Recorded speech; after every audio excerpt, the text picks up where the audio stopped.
Election के दिनों में 144 का नफाज करके इलेक्शन के प्रोसेस को रोका जा रहा है। जनरल इलेक्शन के हवाले से भी चैलेंज किया था और इंट्रा कोर्ट अपील की समाअत के दरमियान कहा कि इलेक्शन हो गए हैं, दोबारा देखा जाए। अब उसको दोबारा चैलेंज किया है। जस्टिस फारूक हैदर की कोर्ट में बताया अदालत को कि ज़िमनी इलेक्शन में भी सेक्शन 144 का नफाज कर दिया गया है।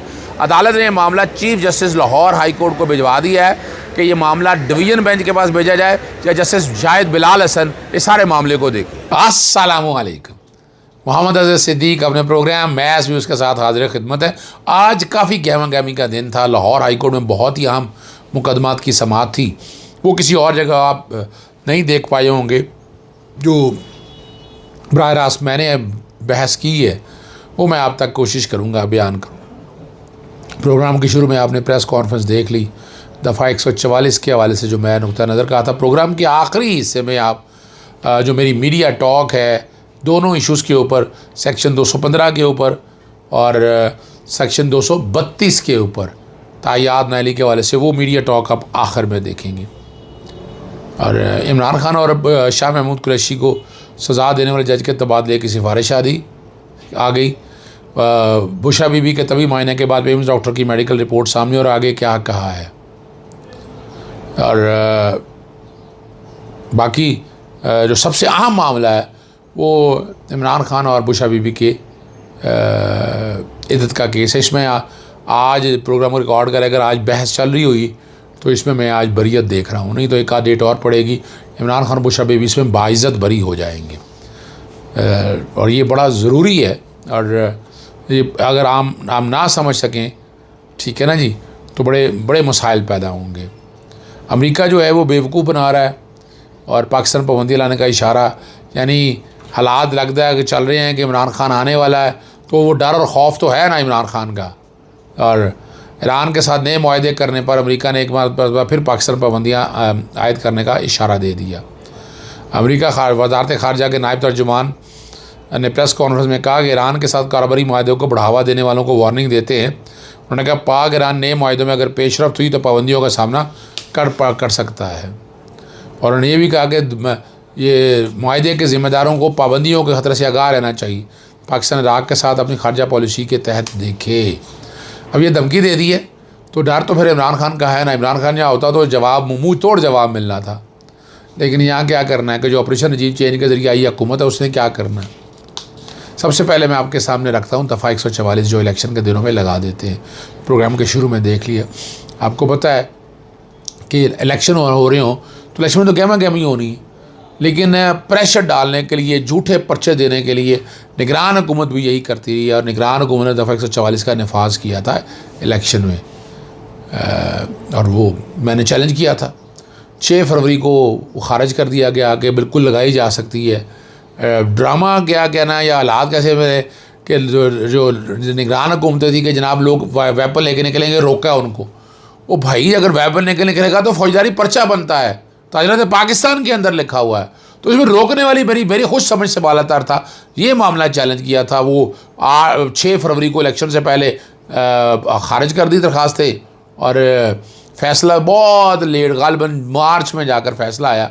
चैलेंज किया डिवीज़न बेंच जैसे शायद करीम साहब के पास समाअत के लिए आई, वहाँ अदालत के सामने ये नुक्ता नज़र रखा कि ये पोजीशन है सारी। और अदालत का इस्तिग़फ़ार था कि अभी तो दफ़ा 144 नवाज नहीं। मैंने कहा जी इसकी आइनी तशरीह ज़रूरी है, मैं दरख्वास्त वापस ले लेता हूँ, लेकिन दोबारा मैं चैलेंज करने का इरादा रखता हूँ, इस्तेहक़ाक़ रखता हूँ इस सारे मामले को। और अल्टीमेटली अब जब दोबारा ज़िमनी इलेक्शन के अंदर हुआ तो उसको चैलेंज किया फिर। और 4 पॉइंट हैं। सबसे पहली बात है कि आर्टिकल 218 साफ शफाफ इलेक्शन कराने के लिए आप अगर लोगों को घरों में बंद कर देंगे तो कन्वेंसिंग कैसे करेंगे, कैंपेन कैसे करेंगे। तो ये इसलिए आइन के आर्टिकल 17, 15, 16 की खिलाफ वर्जी है। दूसरा ये है कि इख्तियार नहीं है सूबाई हुकूमत को 144 लगाने का। 144 एक ख़ास मकसद के लिए लगाई जाती है और वो लॉ एंड ऑर्डर को सामने रखते हुए यहाँ MPO का बेदरग इस्तेमाल हुआ, यहाँ 144 का नफाज हुआ। और फिर हमने देख भी लिया, मैंने फिर आइनी दरख्वास्त जो नहीं कि उसमें सबूत भी लगा दिया। कसूर में एक FIR का लगा दिया कि जहाँ जलसा करने में पाकिस्तान तहरीक 144 के तहत मुकदमा दर्ज हुआ। ये मैं रिकॉर्ड पे यानी आपके सामने असल हक़ाइक़ रखना ज़रूरी है आम आदमी की समझ के लिए ना। 144 का यानी मजाक बनाया हुआ यहाँ पर एक अजीब सा वतीरा है, जो दिल चाहता है जिस तरह मर्जी कर रही है, आइन में इजाज़त तो नहीं है इस बात की ना। इसकी समाअत जस्टिस फारूक हैदर साहब के पास आई, मैंने नोट भी दिया हुआ था। लाहौर हाई कोर्ट में रजिस्ट्रार ऑफिस, अभी खुद मैं हैरान हूँ कि मैंने नोट दिया हुआ है कि डिवीजन में क्या है, यानी वहाँ से एक और जज साहब के पास लगा दी। अब उन जज साहब ने मामला भेजा, जो पहले जज ने फैसला किया जैसे शायद बिलाल हसन ने, उसके बजाय मैंने बताया जी इंट्रा कोर्ट अपील में मैंने ये लिया था और मामला ये इंट्रा कोर्ट अपील में जाना चाहिए, जो कि सिंगल जज के फैसले के अगेंस्ट ये बात सामने रखी है। और ये अब चीफ जस्टिस को फाइल भिजवा दी है और समाअत के लिए अब देखें कब इसकी बारी आती है। दूसरा बहुत ही अहम इशू है वो सेक्शन 215 जो पार्टी सिंबल लेने का इख्तियार देता है। और मैं बार बार आपके सामने मैं रख चुका हूँ कि 215 सेक्शन आइन से मुतसादिम है आर्टिकल 17 से। मैं बड़े अरसे से लगा हूँ, लेकिन लाहौर हाई कोर्ट में ये कि आम सी बात है कि यहाँ डिले होना नॉर्मल सी बात है। और ये वाला मामला जो है ये जनवरी में शुरू किया था, 29 जनवरी को सिंगल जज ने ये फैसला दिया था। और मैंने वक्त से पहले इस सारे मामले को लेकर था, इलेक्शन से पहले कि ये आइन से मुतसादिम है 215 सेक्शन जो है, यानी पार्टी का अगर सिंबल ले लें तो पार्टी पे बैन लग गया। सिंबल पार्टी इलेक्शन नहीं लड़ सकती, पार्टी अपना तशख़्ख़ुस नहीं बरकरार रख सकती। फिर उसके बाद भी कई पिटीशनें आईनी दरख्वास्त दायर की कि पार्टी का जो अपना सिंबल जो है ना, जो अपने लेने का वो और उसका मखसूस रिश्ते भी नहीं मिलनी। आज सेक्शन 104 और rule 94 of the election act और आर्टिकल 51 और आर्टिकल 106 की इंटरप्रटेशन होनी है, ये अदालत के सामने मैंने रखा था। अब ये वो मामला है, बड़ा सीधा सा मामला है। अब इस पर सिंगल जज ने फैसला दे दिया और उन्होंने गलत फैसला दिया, इनसे हट के फैसला दिया। उन्होंने पॉलिटिकल पार्टी को एक एसोसिएशन बना दिया। बहुत से लोग तो समझते यार ये जज साहब को आइनी तशरीह सही करनी चाहिए थी। अब इंट्रा कोर्ट अपील में वो मैंने बहस भी कर दी 29 फरवरी तक आखिरी डेट पे, लेकिन वो अभी तक वो फैसला ही नहीं लिखा। वो फाइल रख ली, ना उस पर ऑर्डर पास किया, ना जजमेंट रिजर्व की। फिर एक और आइनी दरख्वास्त दायर की। इस तरह मुख्तलिफ आइनी दरख्वास्तें मैं बार बार नहीं दोहराना चाहता। फिर एक और आइनी दरख्वास्त दायर हुई, उस पर लार्जर बेंच बन गया। लार्जर बेंच 25 मार्च का बना, वो बेंच ही ना बैठने के लिए गए। बेंच 16 फरवरी को अप्रैल को बैठाया, उससे पहले 2 जज वहाँ से ट्रांसफ़र हो गए। अब ये तो पता होना चाहिए चीज़, वैसे लाहौर हाई कोर्ट को या रजिस्ट्रार ऑफिस ने स्टाफ को ये बताना चाहिए था उनके सामने कि जनाब ये 2 जजेस का बेंच बना हुआ है, लेकिन उसके बावजूद वो ट्रांसफ़र कर दिए गए और वो बेंच ना बैठा। फिर दरख्वास्त दी जल्दी समाअत की कि लार्जर बेंच के जल्दी समाअत के लिए दरख्वास्त रखा जाए, लेकिन वो केस फिर भी मुकर्रर ना हुआ। फिर यहाँ पर ये ऑर्डर की कॉपीज़ नहीं देते थे, ये फाइलें नहीं निकलती थी। चीफ जस्टिस को शिकायत कह दें रजिस्ट्रार ऑफिस के हवाले से कि जनाब हमें सर्टिफाइड कॉपीज़ दी जाए, उसके बाद जाकर सर्टिफाइड कॉपीज़ मिली इसमें से, लेकिन अभी तक उनमें भी फैसले नहीं आए। जनाब जस्टिस अनवारुल हक पन्नू और जस्टिस सुल्तान तनवीर के पास आया, उन्होंने पिछली डेट पे कहा था कि ये लार्जर बेंच भेजने से पहले रिकॉर्ड मंगवाना था। वो अल्टीमेटली सुबह के लिए रखा है, वो के रिकॉर्ड लेके आई है। ये जो बात कर रही है ये सारा लार्जर बेंच के सामने जाना चाहिए या नहीं जाना चाहिए। मैंने जो मीडिया से गुफ्तगू की इस हवाले से वो सुन लीजिएगा। पाकिस्तान तहरीक इंसाफ का इंतखाबी निशान लेने के हवाले से सेक्शन 215 का जो चैलेंज किया गया, उसकी इंट्रा कोर्ट अपील की समाअत जस्टिस अनवारुल हक पन्नू और जस्टिस अनवार हुसैन की अदालत में हुई।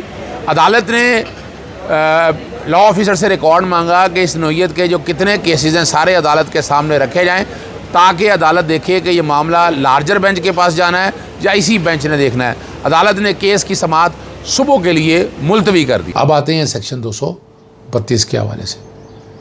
सेक्शन 232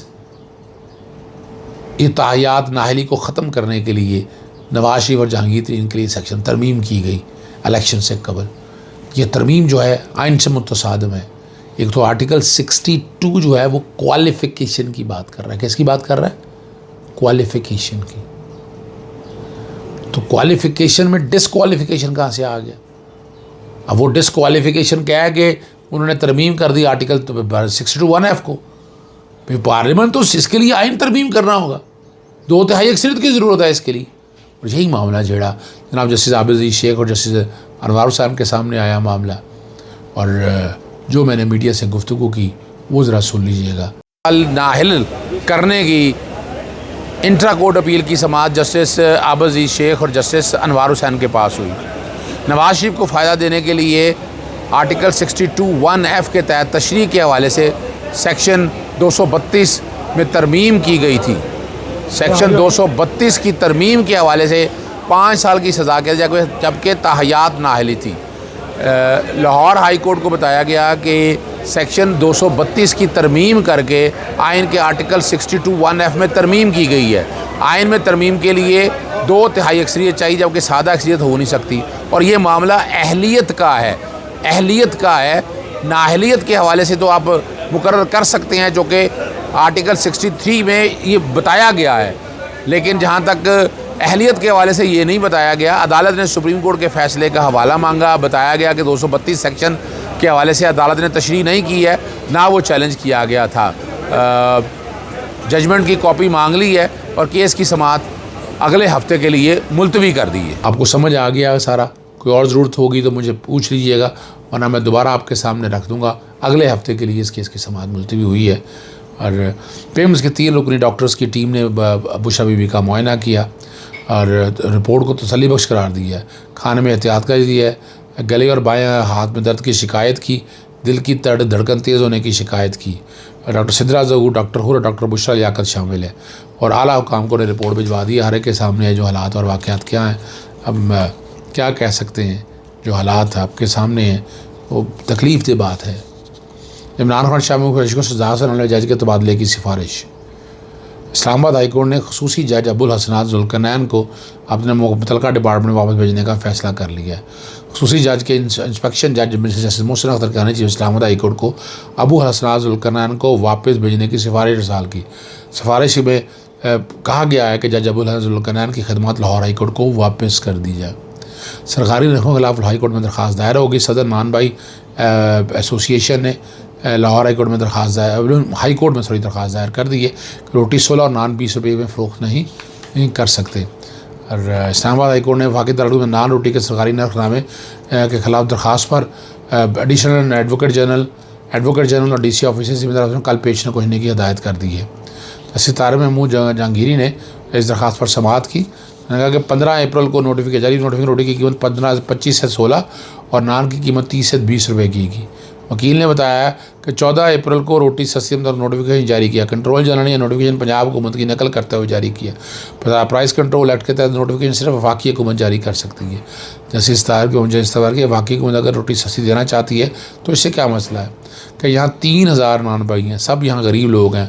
रोटी पर कम से कम 27 रुपये और नान पर 30 रुपये लागत आती है। और नोटिफिकेशन इस्लामाबाद का 3000 तक काम करने वाले 12,000 अफराद बेरोज़गार हो जाएंगे। ये अब कल के लिए समाअत मांगी है।